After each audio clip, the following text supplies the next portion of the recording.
Assalamualaikum warahmatullahi wabarakatuh. Apa kabar? Senang kita bisa jumpa lagi. Kali ini saya Yusuf Alma akan menyampaikan materi kuliah manajemen kualitas dengan topik Total Quality Management. Yang mana ini diambil dari buku Total Quality Management, Principles, Methods, and Application karangan Suni Lutra, Dixit Garg, Asis Agarwal, dan Sajin Kamangla. Baik. Kita mulai dengan definisi dari Total Quality Management. Yang mana Total Quality Management atau TQM ini bertujuan untuk mengintegrasikan semua fungsi organisasi, baik itu marketing, finance, design, engineering, production, juga customer service, agar fokus pada kebutuhan pelanggan dan juga tujuan daripada organisasi. TQM ini didefinisikan sebagai yang pertama total itu adalah keseluruhan, terdiri dari keseluruhan, kemudian quality itu adalah tingkat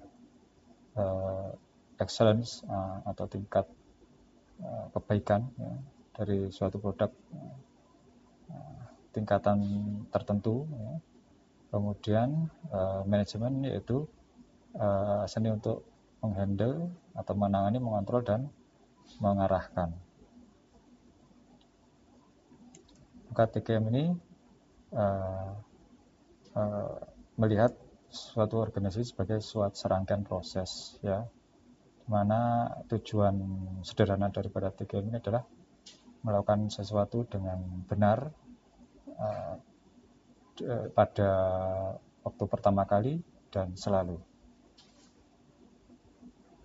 Kemudian kita bisa lihat di sini bahwa beberapa penjelasan daripada TQM ya, yang mana dari Deming, definisi dari Deming bahwa Total Quality Management itu juga didefinisikan sebagai suatu proses dan goal atau tujuan yang dipicu oleh konsumen atau pelanggan untuk memperbaiki untuk perbaikan secara kontinu dari operasi bisnis, yang mana hal ini akan memastikan semuanya bekerja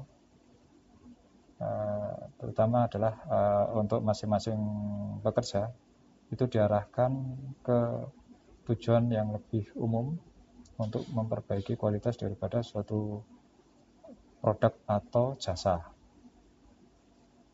Meskipun demikian, maka fokusnya adalah pada pengambilan keputusan berdasarkan bukti dengan menggunakan ukuran kinerja untuk memantau progresnya.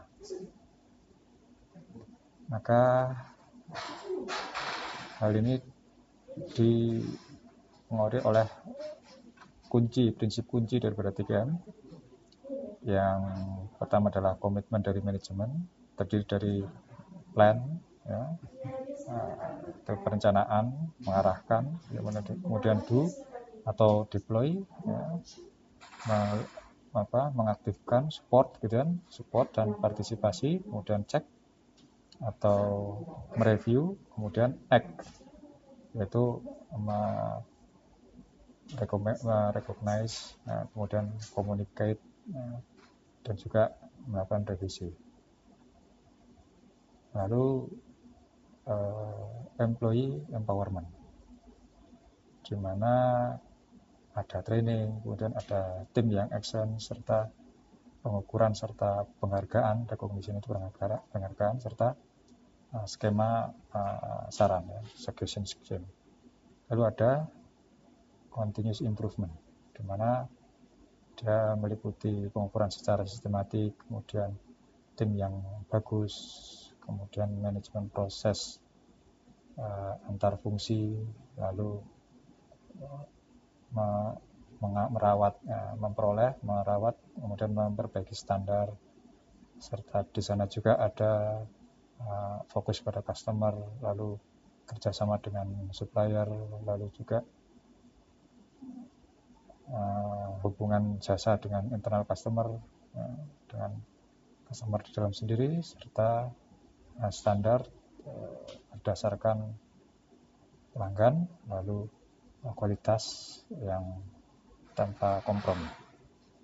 Lalu kenapa TKM ini dilakukan? Karena keuntungan yang bisa didapatkan dari TKM ini adalah akan menambah pengetahuan dan budaya untuk menjaga kualitas. Kemudian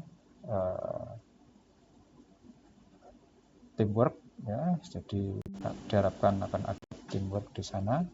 Kemudian juga akan mengarahkan kita pada komitmen pada improvement atau perbaikan secara kontinu. Kemudian kebutuhan atau syarat esensial dari TKM yang berhasil ini apa? Nah, maka ada komitmen, ya, di mana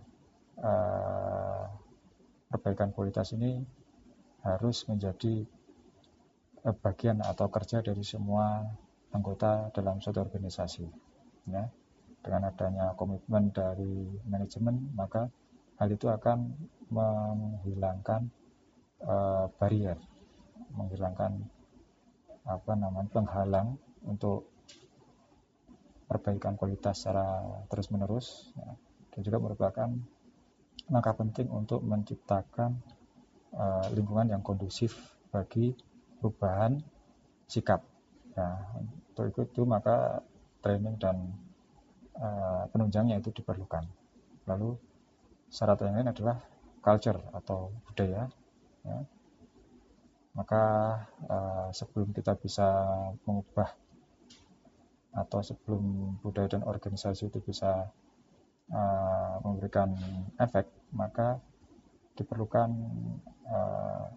training dan kepedulian, ya. Mungkin semacam kampanye kepedulian semacam itu. Dan syarat yang lain adalah continuous improvement, yang mana perbaikan ini harus dipahami bukan hanya sekali saja, tapi merupakan suatu hal yang terus menerus.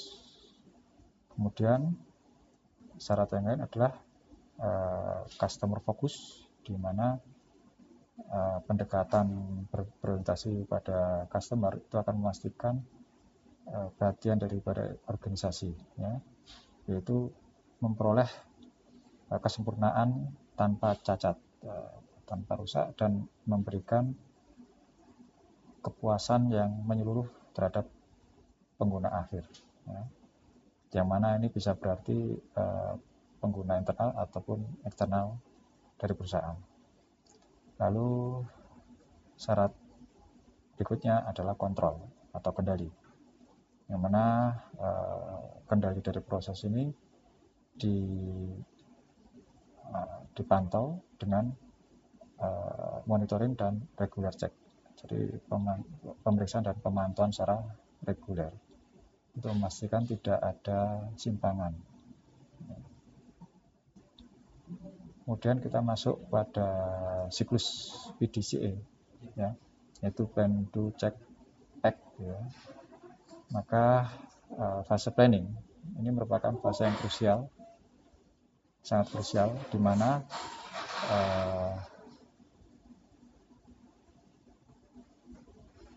pegawai mengidentifikasi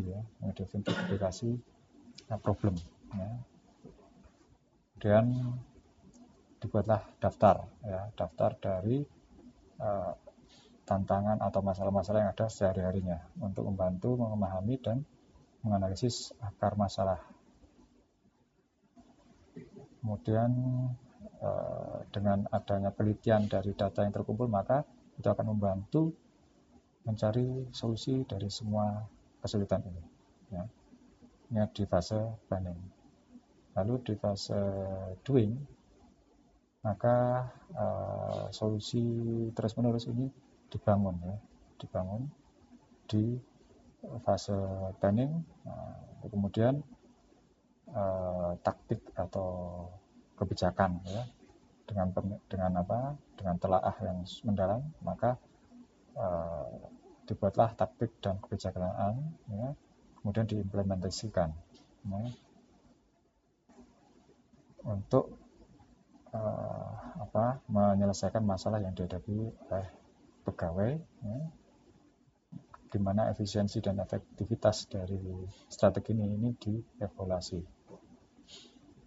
Lalu masuk di fase pemeriksaan atau checking, maka analisis komparatif dilakukan sebelum dan sesudahnya untuk mengevaluasi efektivitas proses dan mengukur hasilnya.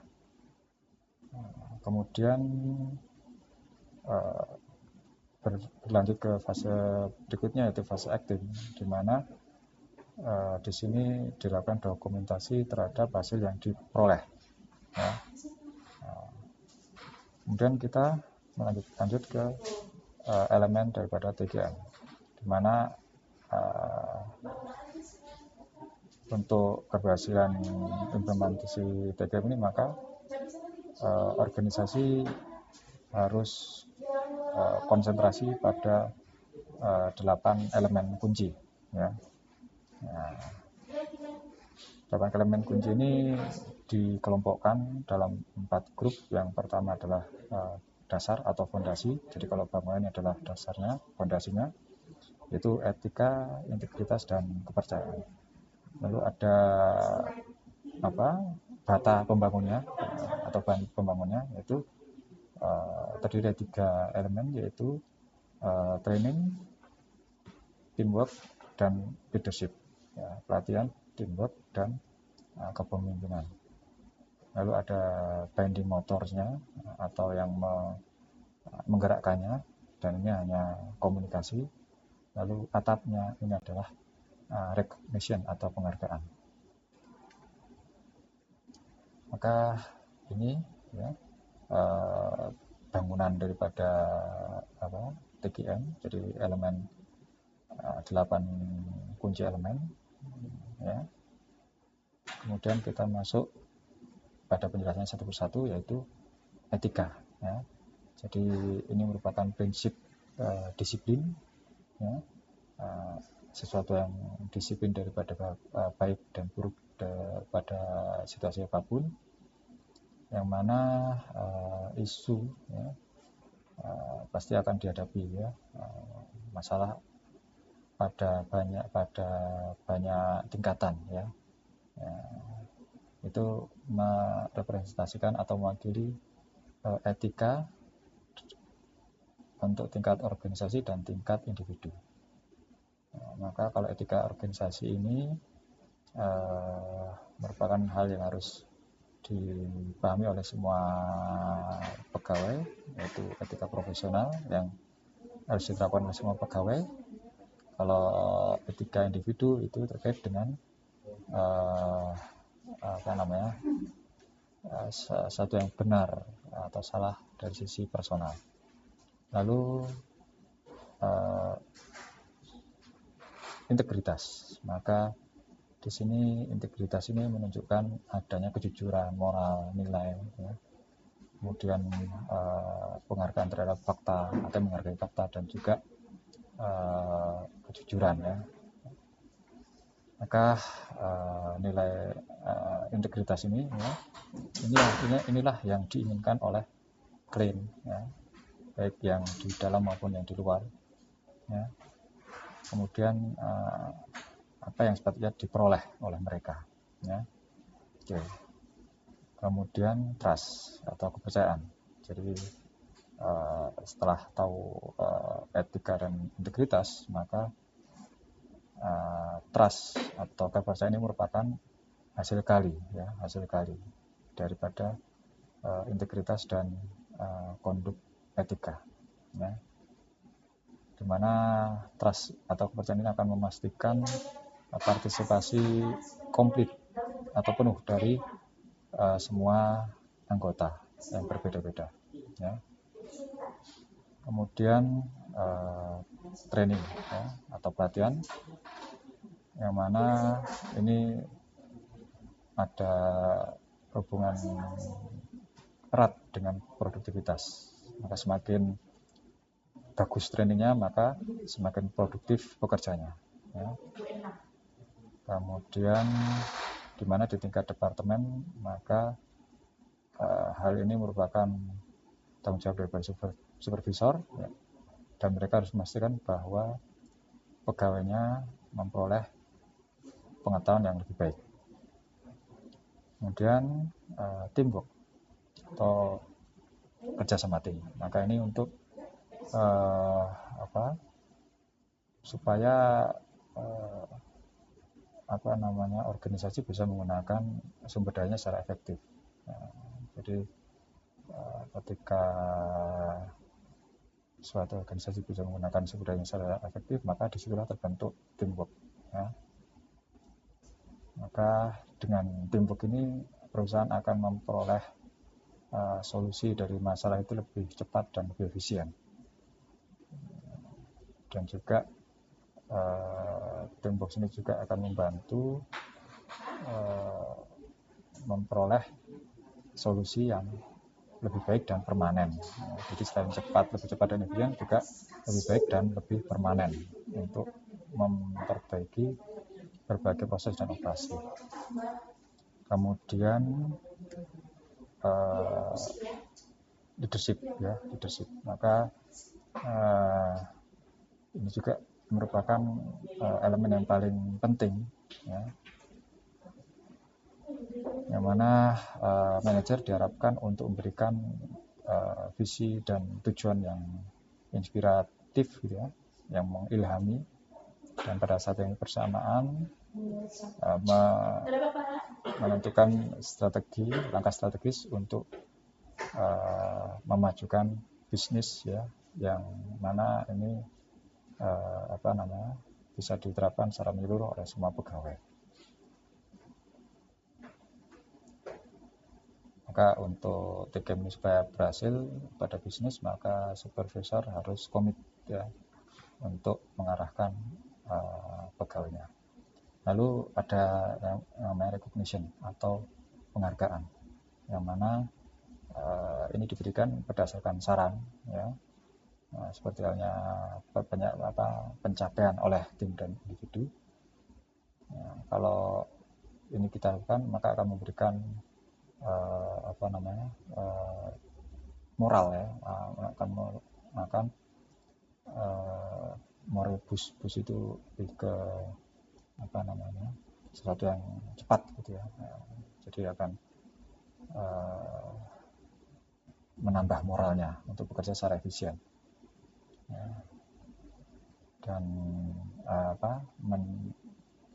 mengenali dan menghargai employee ini merupakan tugas penting daripada supervisor, ya. Karena ketika orang ini dihargai, maka kepercayaan diri mereka, produktivitas, kualitas, dan effort yang diperlukan akan berubah secara signifikan, ya. Lalu komunikasi, yang mana ini akan menyatukan semuanya, ya. Artinya konektivitas atau keterkaitan semua orang dalam organisasi itu, ya. Untuk memperkuat komunikasi, maka penting untuk menjaga hubungan yang kuat antar ide, ya.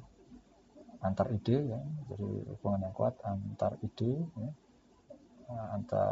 Hubungan yang kuat dari ide antara sender atau pengirim dan resipien. Jadi kalau ada ide di antara dua orang, maka harus dijaga, ya, untuk memperkuat komunikasi. Baik, kemudian ada juga aspek kepemimpinan berkualitas, ya, di mana administrasi ini bertanggung jawab untuk memilih orang yang tepat, kemudian membentuk tim, lalu memberikan sumber daya yang diperlukan, lalu juga mengkonfigurasi sistemnya sesuai yang diperlukan, ya, sesuai kebutuhan dari organisasi. Maka kunci dari tanggung jawab, ya. Kunci daripada tanggung jawab kepemimpinan yang berkualitas itu adalah yang pertama entusiasme, ya, entusiasme. Jadi entusiasme yang sungguh-sungguh, ya, atau sungguh-sungguh, ya, di mana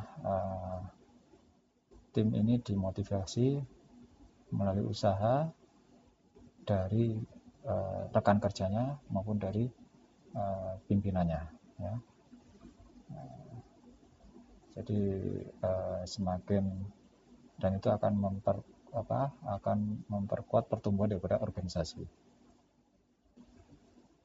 Lalu integritas, ya, integritas. Integritas di sini merupakan bagian dari organisasi yang penting juga, ya, di mana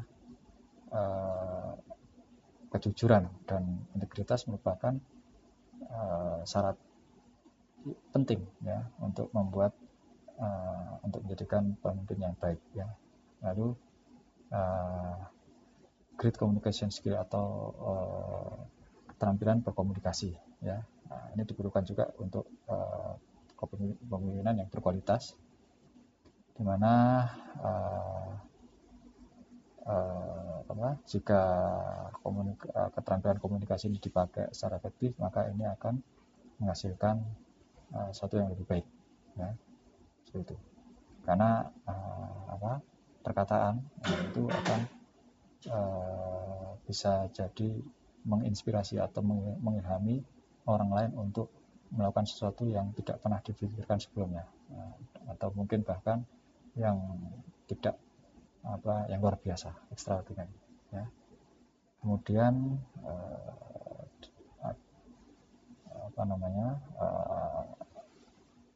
kepemimpinan yang berkualitas juga membutuhkan loyalitas, ya, di mana pemimpin yang baik itu adalah seseorang yang dihargai, ya, dihargai baik oleh pimpinan maupun oleh pekerjanya.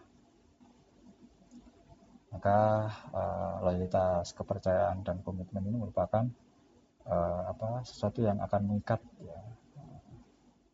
Link itu akan mengikat, ya, dan mempertahankan hubungan untuk mendapatkan benefit yang maksimum. Lalu decisiveness, ya, decisiveness. Maka decisiveness itu terkait dengan keputusan. Jadi di samping visi yang revolusioner, maka seorang pemimpin ini diharapkan bisa memberikan keputusan yang tepat di waktu yang tepat juga, ya, seperti itu, ya. Kemudian kompetensi manajerial, ya, di mana kompetensi manajemen ini akan menghasilkan lingkungan kerja yang sehat, ya. Kemudian empowerment atau pemberdayaan, ya, di mana akan sangat penting, ya, bagi seorang pimpinan untuk fokus pada tanggung jawab yang utama dibandingkan dengan yang lainnya, ya. Sehingga diperlukan pendelegasian daripada tugas kepada bawahannya, ya, yang ada di dalam hierarkinya untuk membantu menimbulkan rasa diberdayakan, ya. Dan juga penting juga untuk melihat bagaimana orang yang kita beri delegasi, orang yang kita beri tanggung jawab itu bertindak, ya, seperti itu.